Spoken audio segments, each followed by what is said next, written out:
அந்த வீடியோ எடுத்து அந்த பொம்பளையை அந்த லாயர் காரில் ஏற்றிட்டு வந்து ஓய்ஸ் ரூமுக்கு வச்சு வாக்குமூலத்தை எடுத்து போட்டு அவட ஃபோனில் இருந்ததை போலீஸ் உயர் அதிகாரியே சம்மந்தப்படாத நபர்களையெல்லாம் வெளிவெளி இடத்துகளில் இருந்துதான் தொலைபேசி மூலமாக அழைச்சிருக்க இப்படி சம்பவம் நடக்குது வாங்க சொல்லி போட்டு. ஆனால் காத்தாங்குடியை பொறுத்தளவில் போலீஸ் நிலையத்தை பொறுத்தளவில் ஒரு 5000 ரூபா காசை கொடுத்தாலே ஒருவர் கொலை செய்துட்டு போய் தப்பிச்சுட்டு வரக்கூடிய ஒரு நிலையில் தான் இந்த காத்தாங்குடி போலீஸ் ஸ்டேஷன் இருக்கு. ஃபோனில் கால் பண்ணி எல்லாரையும் எடுப்பிச்சு நடந்த அனைத்தையுமே வீடியோ எடுத்து வாட்ஸ்அப் குரூப்புகள் எல்லாம் பகிர்ந்திருக்காங்க. அனுர ஆட்சியில் இப்படிப்பட்ட ஒரு மோசமான பாடசாலை மாணவ நண்பன் ஒருவருடன் கதைப்பதை தவறாக சித்தரித்து தன்னையும் சக மாணவரையும் தாக்கி 15 வயது நிறைந்த தங்களை இஸ்லாமிய சரியா சட்டப்படி பள்ளிவாசலில் வைத்து திருமணம் முடிக்க முற்பட்ட அடிப்படைவாத சிந்தனையுடைய நபர்களுக்கு எதிராக போலீசில் முறைப்பாடு செய்தும் சட்டம் தனது கடமையை சரிவர செய்யவில்லை என்கின்ற முறைப்பாடு ஒன்று ஜனாதிபதி செயலகத்துக்கு அனுப்பப்பட்டிருக்கிறது. என்ன விடயம்? 15 வயது நிரம்பிய பாடசாலை செல்கின்ற மாணவர்களுக்கு ஏன் இந்த நிலைமை எழுந்தது? ஐபிசி தமிழ் தனது தேடலை தொடங்கியது. ஆண் பெண் சமத்துவம் நிறைந்த சமூகத்தில் பெண் பிள்ளைகளும் கல்வி கற்று தொழில் செய்து உயர்ந்து நிற்கும் இந்த காலத்தில்தான் கிழக்கு மாகாணத்தின் காத்தான்குடியில் குறித்த சம்பவம் அதிர்வலைகளை ஏற்படுத்தியிருக்கிறது. 15 வயது நிரம்பிய மாணவியொருவர் தனது வீட்டிலிருந்து சுமார் 500 மீட்டர் தொலைவில் உள்ள வகுப்புக்கு சென்று வருவது வழமை. அன்றும் வகுப்புகளை முடித்துவிட்டு வீடு திரும்புகிற போது வெளியூருக்கு சென்றிருக்கின்ற தனது பெற்றோருக்கு தொலைபேசி அழைப்பெடுப்பதற்காக தனது சக வகுப்பு மாணவரின் தொலைபேசியை வாங்கி வந்திருக்கிறார். குறித்த தொலைபேசியை மீளவும் வாங்கி செல்வதற்காக மாணவியின் வீட்டு நுழைவாயிலில் வந்து நின்ற மாணவனை கண்ணுற்ற அயல் வீட்டில் வசிக்கும் இன்னும் ஒரு மாணவனும் அவருடைய தந்தையும் அங்கு நின்ற இன்னும் சிலருமாகச் சேர்ந்து குறித்த மாணவர்களை தவறான கண்ணோட்டத்தில் சித்தரித்து துன்புறுத்தி அவற்றை ஒளிப்பதிவு செய்து அக்கிராமத்தின் பேசுபொருளாக மாற்றியிருக்கிறார்கள். இதுவே பாதிக்கப்பட்ட மாணவியின் பெற்றோருடைய வாதமாக இருக்கிறது. நான் காத்தாங்குடியில் வசிக்கிறேன். எனக்கு 3 பிள்ளைங்க. மூத்தவ மதரசாவில் இருக்கிறா 20 வயசு. 2வது மகள் வார வருஷம் ஓயில் எழுதுறதுக்கு இருக்கிறா, அவருக்கு 15 வயசு. கடந்த 19ஆம் தேதி 6ஆம் மாதம் 2025 பின்னரம் 5 மணிக்கு எங்களோட வீட்டில் ஒரு சம்பவம் நடந்துச்சு. அதாவது என்னுடைய மகள் பிரத்யோக வகுப்புக்கு சென்று வரும்போது நாங்கள் அந்த டைமில் என்னென்னு சொன்னால் நானும் எனது மனைவியும் பக்கத்து ஊர் ஒன்றுக்கு நம்மளோட தேவையை நிமித்தம் நாங்கள் போயிருந்த 2 நாள். அதனால் இங்கே என்னோடய மகள் மூத்த மகள் என் மகன் இவையும் தான் இருந்து. அப்போ அவள் 5 மணிக்கு கிளாஸுக்கு போயிட்டு வரும்போது எங்களுக்கு கோல் அடிக்கிறதுக்காக இந்த வகுப்பு கூட்டாளி பொடியனுண்டு. அவருக்கும் 15 வயசு. அவரும் கிளாஸுக்கு வந்தவர். எங்களோட வீட்டிலேருந்து ஒரு 500 மீட்டருக்குள்ளே தான் 50 மீட்டருக்குள்ளே தான் அந்த டியூட்டரையும் இருக்கு. அப்போ பின்னர் 5 மணிக்கு அவர் அங்கே டியூட்டர்லேருந்து அவர்கிட்ட ஃபோனை வாங்கி கேட்டிருக்கிறான். தான் எங்களோட தாய் அவனுக்கு கோலண்டு அடிச்சுட்டு தாரன் ராத்தாவும் மாசாக்கு போய்த்து அவைக்கிட்ட ஃபோன். அப்போ அவன் நான் கோல் அடித்து எத்தனை மணிக்கு வாரன்னு சொல்லி கேட்கணும், ஃபோனை தான்னு சொல்லி வாங்கிட்டு வந்திருக்கான். அவள் வந்து இங்கே கதைச்சிட்டு எங்களுக்கு கோல் அடித்து போட்டு அவள் ஃபோனை வாங்குறதுக்கு அந்த பொடியை வந்திருக்கான். அவரும் 15 வயசு. அவருடைய கிளாஸ்மேட் பொடி வந்தபோது எங்களோட வீட்டு கடைப்படியை வச்சு அவரோட முரண்பட்டிருந்த எங்களோட வீட்டுக்கு பக்கத்தில் இருக்கிற பொடியனொருத்தனுக்கும் அவரோட பேர் அஸ்ரின்னு சொல்லி அவருக்கும் இந்த மாணவ பொடியனுக்கும் இடையில ஏற்கனவே ஸ்கூலில் ஒரு பெரும் முரண்பாடு இருந்திருக்கு.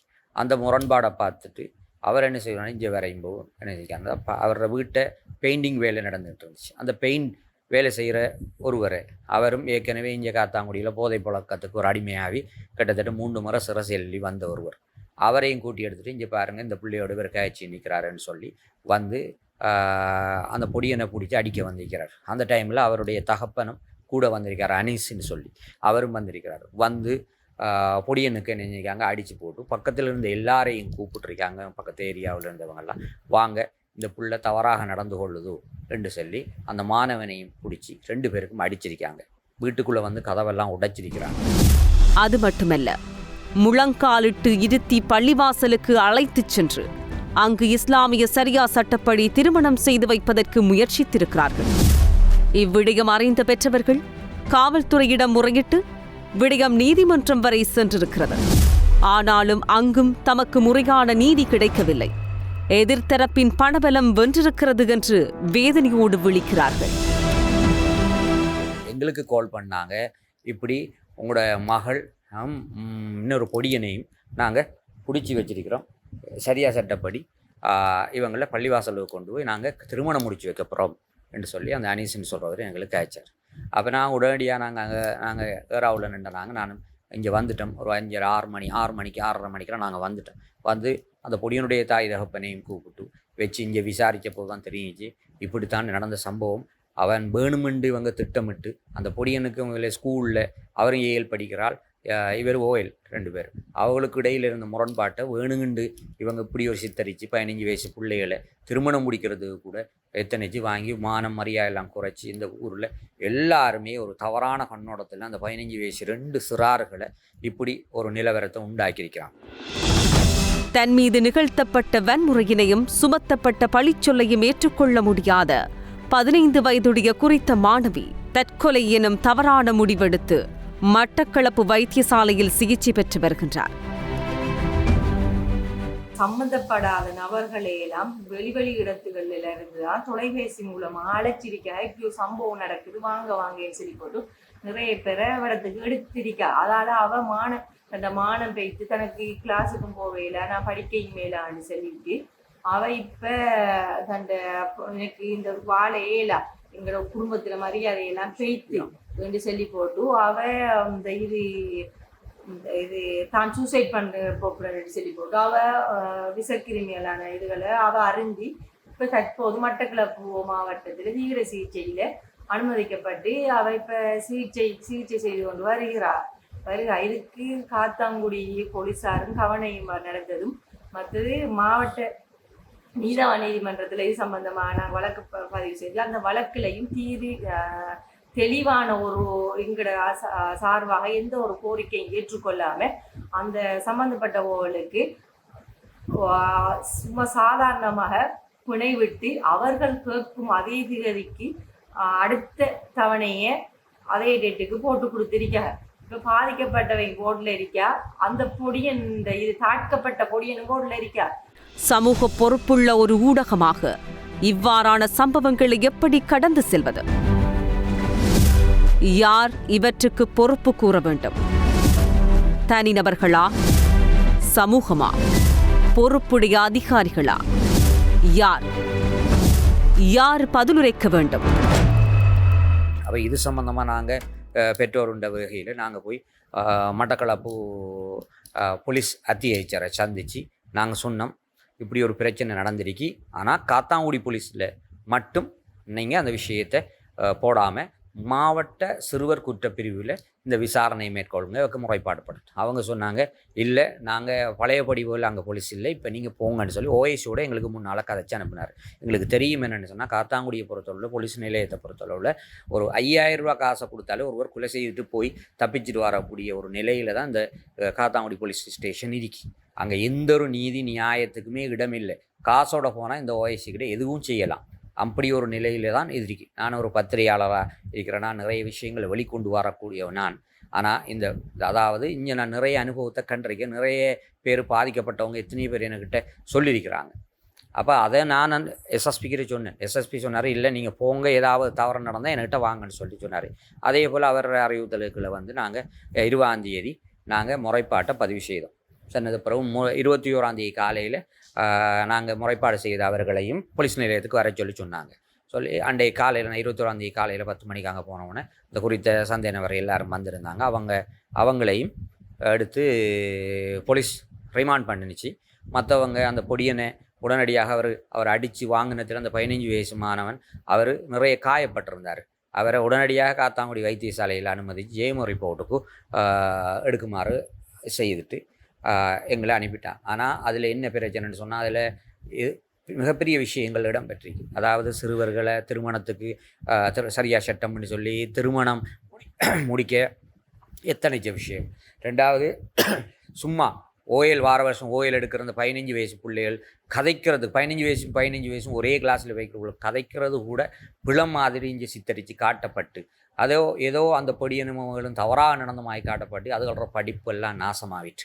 அதுகள் இனி ஓஎல் படிக்கிற வார வருஷம் ஓஎல் எழுதுகிறாக்கள் அவங்க எப்படி இந்த ஸ்கூலுக்கு போவுங்கள். அடுத்தது நாங்கள் இப்போ இவைக்கு மூத்த ஒரு பொம்பளை பிள்ளையை நாங்கள் வச்சு கொண்டு இருக்கிறோம். அப்போ அந்த பொம்பளைக்கு நாங்கள் எப்படி மாப்பிள்ளை எடுக்கிற கல்யாணம் முடிச்சுக்கூடாது, அதுகளோட எதிர்காலம் என்ன, இதுகளெல்லாம் பற்றி யோசிக்காமல் திட்டமிட்டு எங்களை வேணுமென்றே இந்த விஷயத்தை செய்திருக்காங்க. ஒரு பெரிய ஒரு பொம்பளையும் இதுகளையும் அவங்க பிடிச்சி வாங்கி இது செஞ்சுருந்தாலும் பரவாயில்ல. 15 வயசு பிள்ளைகள் படித்து கொண்டிருக்க ஒரே கிளாஸில் இருக்கிற பிள்ளைகள் கதைக்கக்கூடாதுன்னு சொல்லி எந்த இஸ்லாத்தில் எந்த முறையில் சொல்லப்பட்டிருக்கு, எங்கே சரியாக சட்டம் பண்ணப்படுது.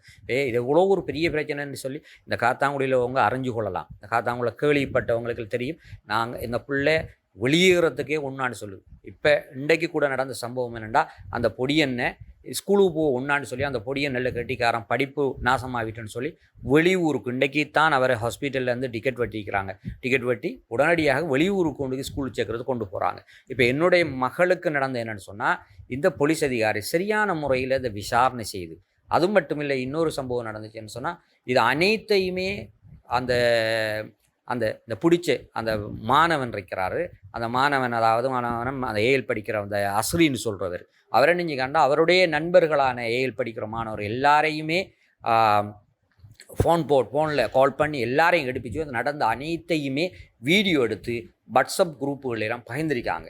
அப்போ இது ஒரு பெரிய ஒரு விஷயமாய் காட்டியிருக்கிறாங்க. அது மட்டும் இல்லை, அவருடைய மகள் அனீஸ்ன்னு சொல்கிறவர், அவரும் தான் வந்து அடித்து அவர் தான் இதில் முதன்மையாக செயல்பட்டோர். அவரோட மகள் கூட அவரோட வீட்டு மேல் மாடியிலிருந்து கிட்டத்தட்ட அரவர் வீடியோ எடுத்து அதை எல்லா இடமும் ஆஃப் பண்ணிக்கிறான். அப்போ இதுகளெல்லாம் நாங்கள் முறைப்பாடு செய்தும் அவங்க எல்லாம் ஒரு உயர்ந்த இப்போ மொடர்ன் ஹாஜியார் பேரனைத்தான் அவள் முடிக்க போகிறா, கல்யாணம் முடிக்காத பேச வச்சதால் அவங்களோட பணபலம். அடுத்தது என்னென்னு சொன்னால், இங்கே ஒரு முக்கியமான ஒரு தொழிலதிபர்னு சொல்லிக்கொள்கிறவருடைய அவருடைய இன்வால்வ் எல்லாம் இந்த போலீஸுக்குள்ளே இருந்துச்சு. அப்போ நாங்கள் அதில் ஒரு சட்டத்தின் மொடர்ன் ஹாஜியார் பேரன் என்று சொல்லக்கூடிய அவர் மருமகன் ஒரு ஆள், அவர் லாயர். நேற்று நாங்கள் எல்லா ஏற்பாடும் பண்ணி போலீஸ் என்ன செய்து சொன்னால் கோர்ட்ஸுக்கு ப்ரொடியூஸ் பண்ணிச்சு. அப்போ நேற்று ஞாயிற்றுக்கிழமைன்றதால வழமையான ஒரு நிரந்தர ஜட்ஜ் இல்லை. அடுத்தது என்னென்னு சொன்னால், ஒரு பெண் தான் இங்கே ஒரு மட்டக்களப்பு நீதவான் நீதிமன்ற நீதிபதியாக இருக்கிறார். அவள் ரொம்ப ஸ்ட்ரிக்டான ஒரு ஆள். அடுத்தது இந்த பெண் பிள்ளைகள் சிறுவர்களுடைய பிரச்சனை என்பதால் அதை நிச்சயமாக பிண வழங்காமல் அந்த கேஸை நுணுக்கமாக ஆராய்வாண்டு அறிந்திருந்து திட்டமிட்டு நேற்று ஒரு ஆக்டிங்காக ஒரு சட்டத்தரணியான வேலை செய்யக்கூடிய சட்டத்தரணியை தான் ஆக்டிங் ஜட்ஜாக போடப்பட்டுச்சு. ஆனால் அவர் வழமைக்கு மாற்றமாக நாங்கள் போயிருந்தோம், நீதிமன்றத்தில் போய் நாங்கள் கண்கூடாக பார்த்து கொண்டிருந்தோம். நாங்கள் போனபோது போலீஸ் பாரப்படுத்திட்டு இன்னும் 2 சந்தேக நபர் கைது செய்யப்பட வேண்டியிருக்கு.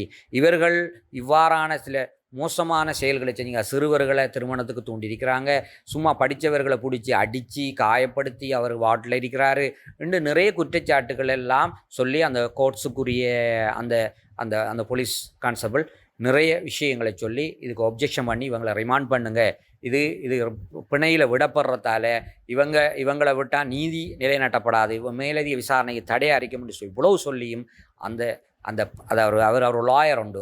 அவர் லாயர் தான். அவர் எல்லாரோட என்னென்னு பேசி வழக்கு பேசி சிவில் வழக்கு பேசி ஒரு லாயர். அவரை தான் ஆக்டிங்காக போடப்படுச்சு.